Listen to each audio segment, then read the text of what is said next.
नमस्कार, मैं हूं ब्रिज द्विवेदी। मेटल मीटर में आप सभी का स्वागत है। आज के बाजार को देखें तो इस वक्त सभी बेस मेटल्स लाल निशान में ही कारोबार करते हुए नजर आ रहे हैं। बाजार में अनसर्टेनिटी का माहौल बना हुआ है, इसका असर पूरे कमोडिटी मार्केट पर पड़ता हुआ दिख रहा है। अगर कॉपर को देखें तो 871 पर लाल निशान में एमसीएक्स पर ट्रेड करता हुआ नजर आ रहा है। आप देख सकते हैं निकल, जिंक, लेड, एल्युमिनियम प्राइजेस जो हैं बहुत ज़्यादा मूवमेंट्स करते हुए नहीं दिखाई दे रहे, स्थिर ही है, प्रेशर बना हुआ दिखाई दे सकता है। ऐसे में ट्रेडर्स की कॉपर, जिंक, लेड, एल्युमिनियम जो तमाम बेस मेटल्स है, इसको लेकर क्या स्ट्रैटेजी होनी चाहिए, इस पर बात करने के लिए हमारे साथ जुड़ रहे पृथ्वी फिनमार्ट के डायरेक्टर और कमोडिटी करेंसी रिसर्च के हेड मनोज कुमार जैन जी। सर बहुत बहुत स्वागत है आपका द बोनस में।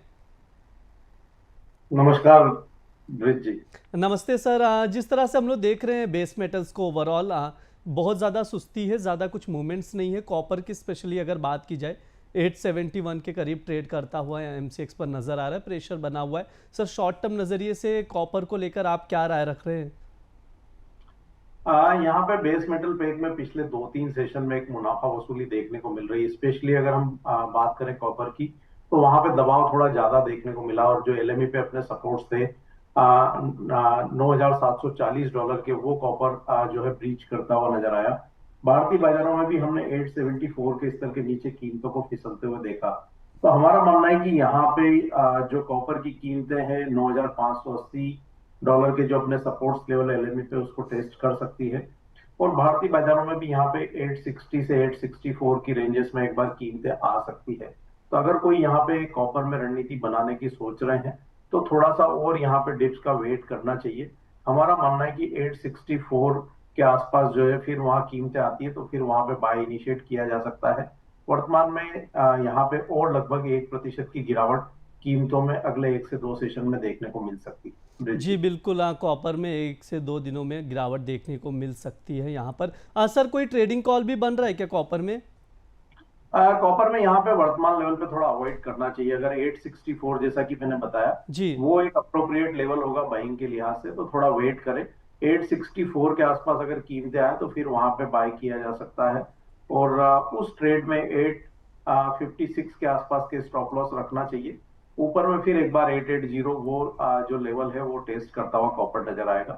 लेकिन बाय के लिए थोड़े टिप्स का वेट करना चाहिए। जी बिल्कुल, अगर कॉपर में बाय करके चलना है तो 864 के करीब आप खरीदारी कर सकते हैं, 856 का स्टॉप लॉस लगा के। लेकिन ध्यान रहे अभी 871 का प्राइस चल रहा है, यहाँ से अगर थोड़ी गिरावट आती है तभी बाय करके चले, वरना यहाँ से दूर रहने की ही सलाह दी जा रही सर की ओर से। एल्युमिनियम को देखें तो इस वक्त 248 के करीब ट्रेड कर रहा है। सर एल्युमिनियम को लेकर क्या राय रखते हैं शॉर्ट टर्म नज़रिए से?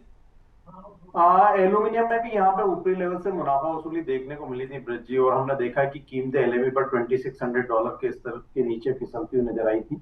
लेकिन यहाँ पे 2540 एक स्ट्रॉन्ग सपोर्ट जो एलएमई पर देखने को मिलेगा टेक्निकली, अगर मैं बात करूं। उस लिहाज से भारतीय बाजारों में जो एल्यूमिनियम का अगस्त वायदा है, वहां पे 247 पे एक स्ट्रॉन्ग सपोर्ट जो है वो प्लेस्ड है। तो एल्यूमिनियम में यहाँ पे 248 के स्तर के आसपास बाय किया जा सकता है 245 के स्टॉप लॉस से। और टारगेट इस ट्रेड में 253 तक के रखना चाहिए। जी बिल्कुल, स्क्रीन पर जिस तरह से सर ने ट्रेडिंग कॉस्ट दिए शो कर रहा है, आप लोग नोट डाउन करके चल सकते हैं। एल्युमिनियम 248 पर खरीदना है, टारगेट जो रहेगा 253 का लेकर चल सकते हैं, स्टॉप लॉस 245 का लगाकर यहाँ पर एल्युमिनियम बाय करके चल सकते हैं। ये राय है एल्युमिनियम को लेकर मनोज सर की। सर जिंक को लेकर क्या राय रख रहे हैं? 264 के करीब जिंक ट्रेड करता हुआ नजर आ रहा है इस वक्त, क्या राय रहेगी सर? जिंक में भी ऊपरी लेवल से यहाँ पे प्रॉफिट बुकिंग देखने को मिली थी। अभी यहाँ पे एफओएमसी के मीटिंग के मिनट्स आज देर रात जारी होंगे। साथ ही इस सप्ताह यूएस फेड चेयरमैन पावेल की स्पीच भी यहाँ पे जैक्सन होल में होनी है। तो उसके चलते एक मुनाफा वसूली ओवरऑल बेस मेटल पैक में देखने को मिली थी, जिसका असर जिंक में भी नजर आया था। और कीमतें एलएमई पर $2,800 के नीचे फिसलती हुई नजर आई थी। हमारा मानना है कि $2,740 एलएवी पर जिंक के लिए एक अच्छा सपोर्ट जो है वो रहेगा। और भारतीय बाजारों में भी 260 के आसपास यहाँ पे एक अच्छा सपोर्ट जो है देखने को मिलेगा कीमतों में। तो उस लिहाज से थोड़ा और डिप मिलता है 262 के आसपास, तो अगस्त के वायदा में वहां बाय किया जा सकता है। स्टॉप लॉस जो इस ट्रेड में रखना है 259 का रखना है, और टारगेट वहां पे 266 तक के रहेंगे। जी बिल्कुल, जो सर ने ट्रेडिंग कॉल दिए हैं जिंक के लिए, दर्शकों के लिए वापस से हम लोग दोहरा दे रहे हैं। 262 के करीब आप बाय करके चल सकते हैं। टारगेट जो है 266 का लेकर चल सकते हैं। स्टॉप लॉस जो है करीब करीब 259 का लगाकर यहाँ पर ट्रेड ले सकते हैं जिंक में। सर लेड अगर देखें तो एक रेंज में ही रहा है, स्थिर है, कीमतें 178 के करीब ट्रेड कर रहा है। काफ़ी समय से हमने देखा एक रेंज में ही कारोबार कर रहा है। क्या राय रखते हैं सर लेड को लेकर आप? यहाँ पे एलएमई पर कल एक प्रत्याशित इन्वेंट्री में बढ़त देखने को मिली थी लेड की, और उसी के चलते हमने देखा है कि कीमतें कल के सत्र में थोड़ी करेक्ट होती हुई नजर आई थी। तो हमारा मानना है कि लेड में यहाँ पे जो दायरा है वो बना रह सकता है, और जो रेंज है वो 176 से 181 की बनी हुई है। तो हमारा मानना है कि अगले कुछ सेशन में ये रेंज जो है लेड में बनी रह सकती है। जी बिल्कुल, एक रेंज में लेड जो है बना रह सकता है, ये सर की राय है। सर निकल भी ट्रेड होने लग गया 18 तारीख से, हमने देखा अभी 1319 पर दिख रहा है अभी भाव। क्या राय रखते हैं सर शॉर्ट टर्म नजरिए से निकल को लेकर? थोड़ा सा यहाँ पे मेरा मानना है कि एक बार ये कमोडिटी में जो ट्रेड है वो स्टेबलाइज होने देना चाहिए। इंटरनेशनल मार्केट में हालांकि हम देख रहे हैं कि पिछले काफी समय से कमोडिटी बहुत ही दायरे में कारोबार कर रही है।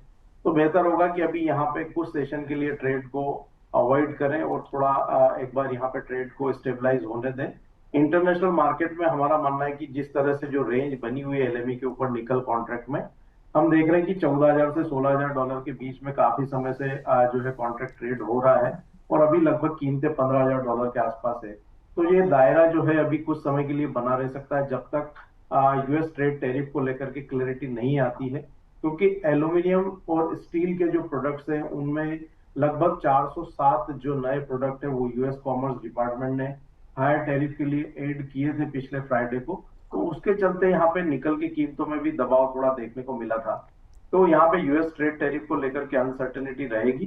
बेहतर होगा कि अभी यहाँ पे ट्रेड अवॉइड करें, और एक बार जो सप्ताह के अंत में यूएस फेड चेयरमैन की स्पीच भी होनी है तो उसका इंतजार करें, वहां से थोड़ा डायरेक्शन मार्केट को मिलता हुआ नजर आए। जी बिल्कुल, फेड के जैक्सन होल समिट पर दुनिया भर की नज़रें टिकी हुई है कि वहाँ से क्या कुछ निकल कर आता है, क्योंकि हमने देखा बुलियन मार्केट में भी गोल्ड सिल्वर के प्राइजेस देखें तो वहाँ पर भी गिरावट देखने को मिली है। यहाँ पर भी अगर देखें तो कारोबार सुस्त ही नज़र आ रहा है पूरे बेस मेटल्स में। कॉपर आप देख सकते हैं 871 पर है, लाल निशान में। निकल में भी बहुत मूवमेंट नहीं है, जिंक भी ज़्यादा मूव नहीं कर रहा है।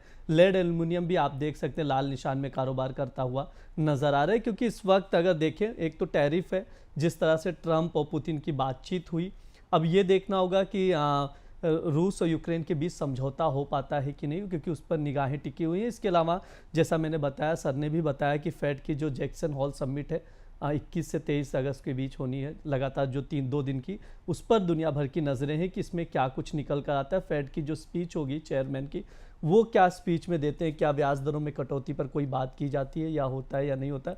जो फैसले निकल कर आएंगे उसका असर पूरे बेस मेटल्स पर पड़ता हुआ दिखाई देगा। सर आपकी ओर से कोई डिस्क्लेमर है? जो भी कमोडिटीज हमने डिस्कस किए ब्रिज जी, उसमें मेरी कोई व्यक्तिगत पोजीशन नहीं है। लेकिन हमारे रिकमेंडेशन के चलते हमारे क्लाइंट्स की इनमें पोजीशन हो सकती है। कोई भी ट्रेडर या निवेशक इंडस्ट्रियल मेटल की किसी भी कमोडिटी में अगर कोई ट्रेड की रणनीति बना रहे हैं तो अपने वित्तीय सलाहकार की सलाह से ही बनाएं। जी बिल्कुल, इसके साथ ही स्टॉप लॉस लगाकर ही आप लोग ट्रेड लें, क्योंकि मार्केट में अनसर्टेनिटी बनी हुई है। बहुत बहुत शुक्रिया सर आज की चर्चा में जुड़ने के लिए। ये हमारा मेटल मीटर शो है, यहाँ पर तमाम बेस मेटल्स के बारे में बातचीत की जाती है, कुछ ट्रेडिंग कॉल्स भी दिए जाते हैं, इसके अंदर फंडामेंटल्स भी बताए जाते हैं। तो आप लोग लगातार जुड़े रहे। अगर आप लोगों के कोई भी सवाल हो तो कमेंट बॉक्स में पूछ सकते हैं। जो हमारे कमोडिटीज़ के अलग अलग शोज़ होते हैं उस दौरान आप लोगों के सवाल लिए जाएंगे और एक्सपर्ट से राय भी ली जाएगी। इसके अलावा द बोनस के साथ जुड़े रहें, चैनल को सब्सक्राइब करें, वीडियोज़ को शेयर करें। धन्यवाद।